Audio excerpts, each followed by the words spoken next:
Fury of Dracula is a game based on Bram Stoker's novel. One player will be Dracula, and the other players will be the hunters. Dracula wins the game by getting to 13 on the influence track, which represents his influence over Europe. You can think of it as his score. He needs 13 points to win the game. Dracula can gain influence by making new vampires and fighting the other players, which I'll describe in more detail later. The hunters win the game as a group by finding and defeating Dracula before the end of the influence track is reached.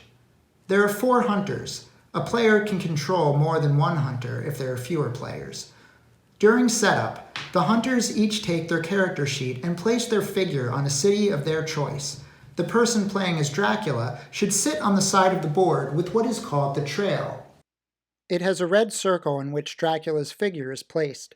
Here, instead of moving his figure across Europe like the hunters, Dracula will secretly keep track of his location using a deck of location cards, which contain the name of every location, land and sea, in alphabetical order. During setup, Dracula will choose a card from the deck and place it face down on the first space of the trail. Why is this called the trail? When Dracula moves during the game, he will add a new card from the deck to the beginning of the trail, shifting any previously placed cards to the right, creating a trail of Dracula's locations. The first space is always his current location, and the others are his recent prior locations. When a card is shifted off the end of the trail, it goes back into the location deck and can be reused. Dracula can choose to start the game anywhere on the board except the water, Dracula's castle, or a city where a hunter is located.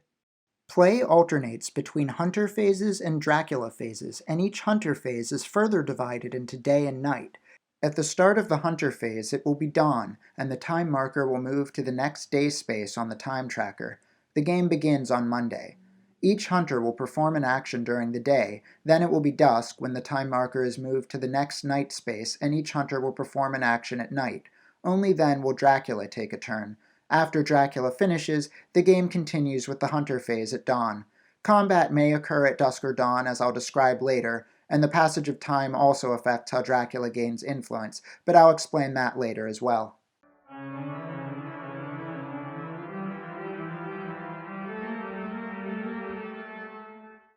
Hunters take turns in the order indicated on the corner of their character sheet. The available actions are move, reserve a ticket, rest, search, supply, trade, or a special action printed on either the hunter's character sheet or an event card they possess. I know that sounds like a lot, but each one's pretty simple, and everyone gets a reference card. Hunters can only move during the day. They can move to an adjacent city, whether large or small. Cities are considered adjacent if they are connected by road. Cities connected only by railroad are not adjacent, but tickets previously obtained during the reserve a ticket action can be spent to travel by train. Tickets have white and possibly yellow numbers, indicating the number of railroads a hunter can use. The white number is only used if using white railroads, in this case, 3 white railroads. The yellow number is used if using yellow or a combination of both railroads, in this case 2 railroads, 1 white, 1 yellow. If the ticket does not have a yellow number, it can't be used with yellow railroads. Lastly, hunters can move from a port, which is a city with an anchor icon, to an adjacent sea zone and vice versa. They can also move between sea zones. If a hunter is at sea during the day, they must move. If a hunter is at sea at night, they must pass. To take the supply action, a hunter draws an item card, but only if they are in a large city. Instructions on the card explain when and how they can be used. Then, regardless of the size of the city, they draw an event card. The process of drawing an event card slightly differs depending on whether it is day or night. During the day, if the drawn card has a hunter icon, it's added to the hunter's hand. And if it has a Dracula icon, it is discarded face down. During the night, the event cards are drawn from the bottom of the deck. And if it has a Dracula icon, the card is added to Dracula's hand. There are slots on each player's character card for the item and event cards that state the hand limit for each type. Text at the top of the event cards indicate when they are played. Some events provide an ally. Only one ally may be used at a time.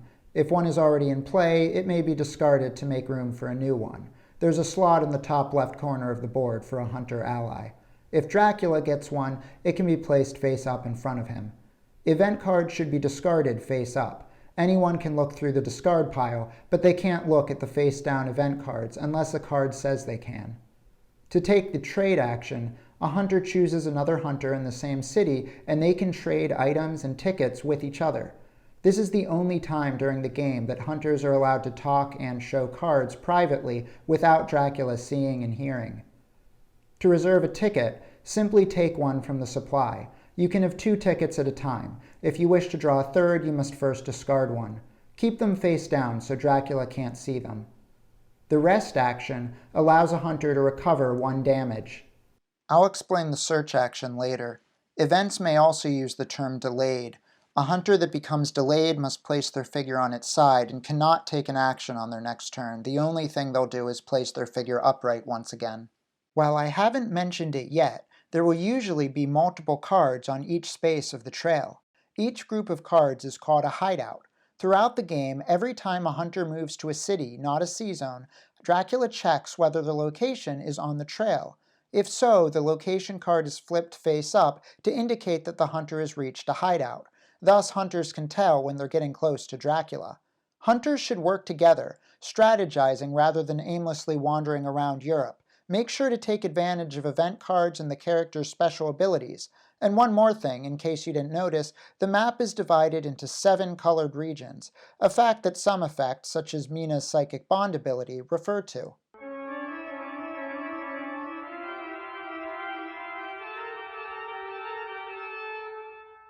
During the Dracula phase, Dracula moves using the location cards I described earlier and places an encounter card, which I have not explained yet. Dracula can move by road and sea, but cannot use trains. There is a small reference map, so hunters can't tell which part of the map Dracula is looking at when deciding where to move. The sea location has a different back, allowing the hunters to know when he's traveling by sea. Additionally, being at sea is harmful to Dracula. Moving to a sea zone from a port gives him 2 damage, and moving between sea zones gives him 1 damage. The Castle Dracula location also has a different back and allows Dracula to heal 5 damage. If a hunter is on Castle Dracula, they cannot supply or reserve a ticket. If a player discovers that the person playing as Dracula made a mistake, such as moving between 2 cities that were not connected by road, or if Dracula cannot legally play a card, Dracula must reveal his location, clear the entire trail except for his current location, and suffer 5 damage.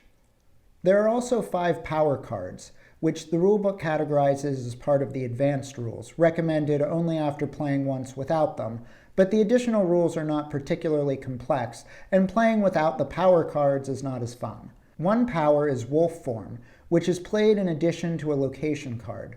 The power causes Dracula to suffer 1 damage in return for being able to choose a location up to 2 cities away by road.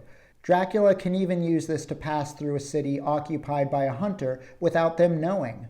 It can only be used in a sea zone if Dracula moves to or through a port city, not another sea zone. The misdirect power lets Dracula clear a space on the trail and put the misdirect power card on that space, making it harder for the hunters to follow the trail. After placing the misdirect card, Dracula places a card on the first space of the trail as usual.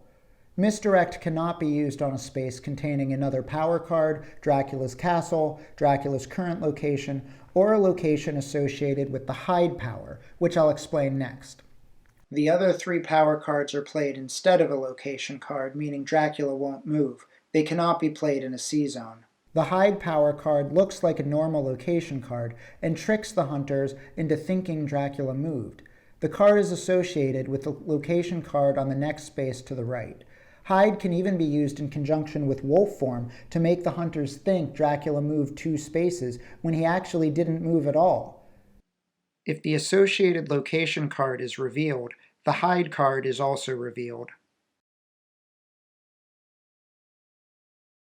Feed allows Dracula to recover up to 3 damage, and Dark Call causes Dracula to suffer 2 damage but gain 5 encounter cards. Dracula starts the game with 5 encounter cards. There's no hand limit for them. After moving, he places one of the encounter cards face down on top of the current location card and draws back up to 5 cards if he doesn't already have at least 5. There are a few exceptions. Encounters cannot be placed in sea zones since it's just water, there's nowhere to lay a trap, and they can't be placed on a hunter's location. Encounters are not placed on the feed or dark call power cards either, since those are not locations. The hide power card can have an encounter card, considering the associated previous location on the trail. It's possible for a location to have multiple encounters if directed by an event card or by using lairs, which are part of the game's advanced rules. As I said before, when a hunter reaches a city on the trail, the location card is flipped face up. Next, Dracula has the option to ambush the hunter with one of the encounter cards in that hideout, revealing the card, resolving its effect, and then discarding it. If there are additional encounter cards, Dracula may ambush with those as well. If an encounter card is not used to ambush, it stays face down and may be used in the future. Remember when I said I'd explain the hunter's search action later? If the encounter card was not used to ambush, that action is used to search hideouts, causing all the encounter cards at that location to be resolved and discarded in the order of the hunter's choice. The reason a hunter would want to do that is to avoid the matured effects printed at the bottom of some encounter cards. Dracula may resolve a matured effect only if the hideout it's in is shifted off the end of the trail, which can only hold 6 hideouts. Some of the encounter cards are other vampires, whose matured effects increase the influence track, bringing Dracula closer to victory. Those effects can also clear hideouts, making it harder for the hunters to find the trail. Note, Dracula cannot resolve the matured effect of an encounter card on the hide power, but the encounter can be used to ambush hunters on the location associated with the hide card. Once the associated location is removed from the trail, the hide hideout becomes meaningless, and an encounter card there cannot be used. The other ways for Dracula to increase his influence, and the only way for the hunters to win, is through combat.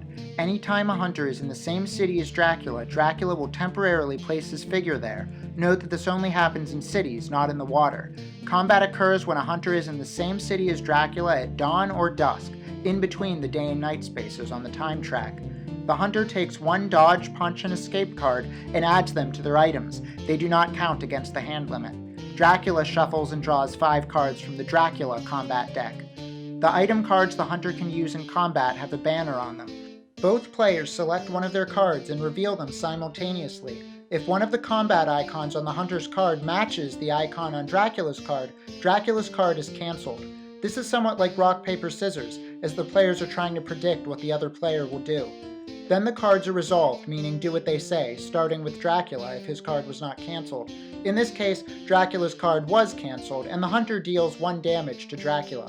The players refresh their hands before beginning another round of combat. For Dracula, that means drawing another card from his combat deck. For the hunter, it means taking back the combat card played in the previous round. So the hunter will not refresh their hand at the end of the first round, but will retrieve their played combat card at the end of the next round, as I'll demonstrate. If Dracula successfully mesmerizes a hunter at night, meaning during combat at dusk, he can use the Fangs combat card to bite the hunter and gain influence. Just to reassure you, I want to mention you don't need to memorize all these details to play the game. Every method of gaining influence is explicitly written on either a card or Dracula's character sheet. Fangs, Claws, and Strength are all used to attack. There are a couple types of escape cards. Plotting lets Dracula search the deck for a specific card. I'll explain being bitten after I finish combat. For this example, Dracula will play Strength. Since the hunter's card does not have the Strength icon, Dracula's card is not cancelled and is resolved. The hunter suffers 2 damage and the Crucifix card is cancelled. Now the hunter will take back the Punch card to refresh his hand, leaving the Crucifix on the board until the next round. While this example involved only 1 hunter, if multiple hunters are at Dracula's location, they all participate. But before revealing and comparing cards, Dracula must choose 1 hunter to engage. Only that hunter's card can block Dracula's card. In this case, even though one of the hunters has the matching icon, it's not the hunter Dracula chose to engage before revealing the cards. The combat cards use the term Engaged Hunter to indicate the person that Dracula is attacking. Mesmerize cancels the Engaged Hunter's card and reduces the damage they can deal for the remainder of this combat. The other hunter is unaffected by it. Now Dracula's card has been resolved, though Mesmerize stays face up as a reminder, and all hunters get to resolve their cards. In this case, Van Helsing's card was cancelled, but Dr. John Seward punches Dracula. There are 4 ways combat can end. If Dracula has played 6 combat cards, the hunters involved have all been bitten or defeated or have escaped, Dracula escaped, or someone won the game. I'll explain what it means to be bitten or defeated in a moment. After combat, the hunters will place their 3 combat cards with a yellow banner back in the hunter combat deck, and Dracula will shuffle his combat cards back into his deck. If a hunter is bitten, they add a bite token to their character sheet. A hunter with a bite token is considered weakened, meaning that 1 item and 1 event card must be kept face up on the hunter's character sheet, except during combat.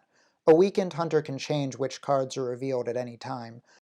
Mina is permanently weakened after her encounter with Dracula in the book, and always has 1 item and 1 event card revealed. If a hunter is bitten but has no space to add a bite token, they are defeated. Different characters have different health values and bite token spaces. Damage is recorded by placing tokens on the player's character sheets, and if the total damage exceeds or equals the number on their character sheet, they are defeated. If Dracula is defeated, the hunters win. If a hunter is defeated, whether by damage or bites, they remove their figure from the board, lose all of their items, events, and tickets, remove their damage and bite tokens, and, at dawn, place their figure on the nearest hospital measured by road. Taking the supply action at a hospital only provides an item. No event card is drawn. The hunter can use the move action to move to the connected city location, which is considered to be adjacent to the hospital. Supply and move are the only actions available at hospitals. Defeating a hunter also advances the influence track 2 spaces plus 1 for each despair token. Despair tokens are added after each week, or every 7 rounds. In addition to affecting how much influence Dracula gains when defeating a hunter, despair does 2 other things. When all 3 despair tokens are added to the time track, Dracula gains the Fury of Dracula ability, which advances the influence track 3 spaces every round when Dracula moves. The last thing is that despair affects Dracula's ability to escape from combat. Dracula can play an escape card only if he has previously played a number of combat cards greater than the number of despair tokens on the time track. So if it's the first week of the game and there are no despair tokens yet, Dracula can escape in the 2nd round, since there was 1 combat card played before the escape and 1 is more than 0. If there were despair tokens, Dracula would have to wait until later in the combat, with 1 more round for each despair token. If a hunter searches a hideout and encounters a vampire, combat begins immediately, not at dusk or dawn, with Dracula controlling the vampire. Damage tokens are placed on the vampire encounter card. Dracula can have the vampire escape only after 3 combat cards are in play, regardless of despair. If combat ends and the vampire is not defeated, the vampire card and its damage tokens remain on the trail. Some events or encounter cards provide various tokens players can add to the board. There are bats, heavenly hosts and consecrated grounds, fog, roadblocks, and storms. Many cards indicate what they should do, but you can look them up during the game using this handy-dandy rules reference. Specifically, the unnatural fog and consecrated ground event cards do not state the full rules provided in the rules reference. Note that the 3rd edition entry for consecrated ground is missing a rule from the game's other rulebook, but this was fixed in the 4th edition's rules reference. It's a great resource for anything you forgot or questions about situations that arise as you play. I haven't covered layers or rumor tokens, which are part of the advanced rules, but they can be found on the last couple pages of the Learn to Play book or in the rules reference. To recap, Dracula matures vampire encounter cards and fights the hunters in an attempt to gain 13 influence, while the hunters try to find Dracula and give him 15 damage.